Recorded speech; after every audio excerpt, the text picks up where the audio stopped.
आज मैं आपको और पूरे देश को कांग्रेस और उसके साथियों की एक बहुत खतरनाक साजिश से आगाह करने के लिए आया हूं और इस आदिवासी क्षेत्र में आया हूं तब मेरा ये कर्तव्य बनता है कि इस खतरनाक खेल से मैं महाराष्ट्र को, देश को, मेरे आदिवासी भाई बहनों को सजग करूं। कांग्रेस द्वारा एक जाति को दूसरी जाति से लड़ाने का खतरनाक खेल खेला जा रहा है और ये खेल इसलिए खेला जा रहा है क्योंकि कांग्रेस कभी दलितों, पिछड़ों, आदिवासियों को आगे बढ़ते नहीं देख सकती। यही कांग्रेस का इतिहास है। आजादी के समय हमारे बाबा साहब आंबेडकर ने बहुत कोशिश की थी कि शोषितों, वंचितों को आरक्षण मिले, लेकिन नेहरू जी अड़े हुए थे कि किसी भी कीमत पर दलितों, पिछड़ों, आदिवासियों को आरक्षण नहीं दिया जाएगा। बहुत मुश्किल से बाबा साहब दलितों और आदिवासियों के लिए आरक्षण का प्रावधान करा पाए, उनको लड़ाई लड़नी पड़ी। नेहरू जी के बाद इंदिरा जी आई, उन्होंने भी आरक्षण के खिलाफ ऐसा ही रवैया जारी रखा। उनका भी मकसद यही था कि किसी भी कीमत पर एससी, एसटी, ओबीसी को प्रतिनिधित्व न मिल पाए। ये लोग चाहते थे कि एससी, एसटी, ओबीसी हमेशा कमजोर रहे। इंदिरा जी के बाद राजीव गांधी आए, उनकी भी सोच और अप्रोच अपने खानदान से अलग नहीं थी। राजीव गांधी ने भी ओबीसी आरक्षण का खुल करके विरोध किया था। ये लोग जानते थे कि एससी, एसटी, ओबीसी अगर ये समाज मजबूत हो गया तो उनकी राजनीति की दुकान का शटर गिर जाएगा। राजीव गांधी के बाद अब इस परिवार की चौथी पीढ़ी इस खतरनाक भावना के साथ उनके युवराज काम कर रहे हैं। कांग्रेस का एकमात्र एजेंडा है किसी भी तरह एससी समाज की एकता को तोड़ो, एसटी समाज की एकता को तोड़ो, ओबीसी समाज की एकता को चकनाचूर कर दें। कांग्रेस चाहती है कि एससी समाज अलग अलग जातियों में बिखरा रहे ताकि एससी समाज की सामूहिक शक्ति कमजोर पड़ जाए।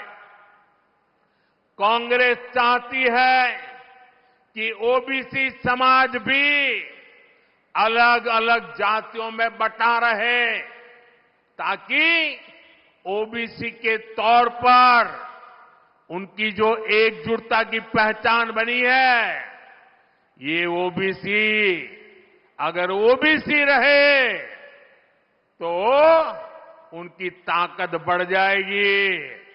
ये ताकत न बढ़े इसलिए ओबीसी समाज को भी जातियों में बिखेर दो। इसलिए वो ओबीसी को भी अलग अलग जातियों में बांटने का खेल कर रही है। कांग्रेस चाहती है कि हमारा एसटी समाज अलग अलग जातियों में बटा रहे, क्योंकि आज आदिवासी के रूप में, जनजातीय समूह के रूप में, शेड्यूल्ड ट्राइब के रूप में समाज की एकता, समाज की एक पहचान, समाज की एकजुटता आज उभर करके आई है। और वो मजबूती से अपनी आवाज उठा न पाए, इसलिए उनको भी छोटी छोटी जातियों में बिखेर दो।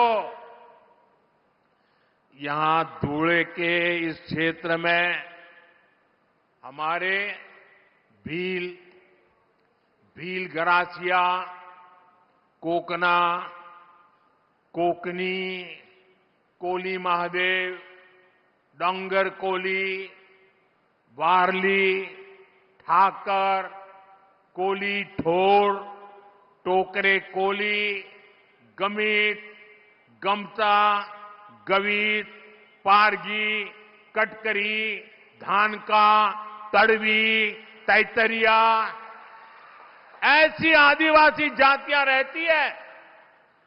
कांग्रेस भीलों को कोकना से लड़ाना चाहती है, कांग्रेस भील गरासिया को कोकनी से लड़ाना चाहती है, कांग्रेस कोली महादेव आदिवासी जाति को डोंगर कोली से लड़ाना चाहती है, कांग्रेस वारली आदिवासी जनजाति को ठाकर आदिवासी जनजाति से लड़ाना चाहती है, कांग्रेस कोली ढोर को टोकरे कोली से लड़ाना चाहती है, कांग्रेस गमित को गमता से लड़ाना चाहती है, कांग्रेस गवित को पारधी से लड़ाना चाहती है, कांग्रेस कटकरी को धानका से और तड़वी को तैतरिया से लड़ाना चाहती है।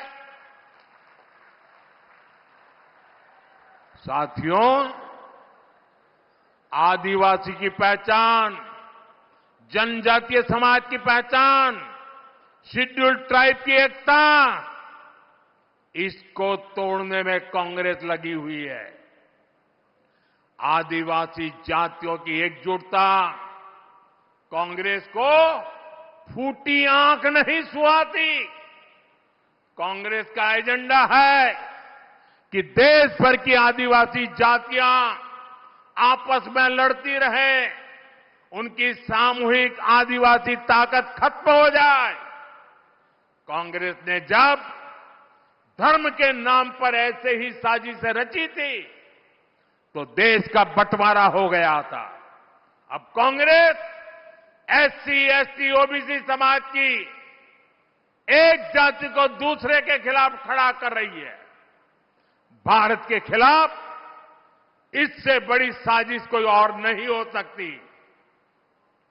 आप मुझे बताइए, आदिवासी जब एकजुट रहेगा तो उसकी ताकत बढ़ेगी कि नहीं बढ़ेगी?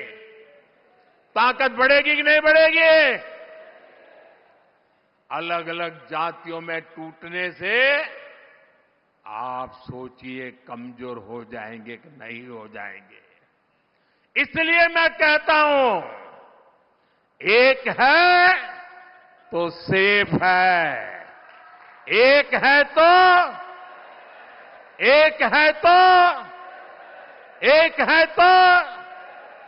हमें एकजुट रहकर कांग्रेस के खतरनाक खेल को नाकाम करना है और विकास के रास्ते पर आगे बढ़ते रहना है।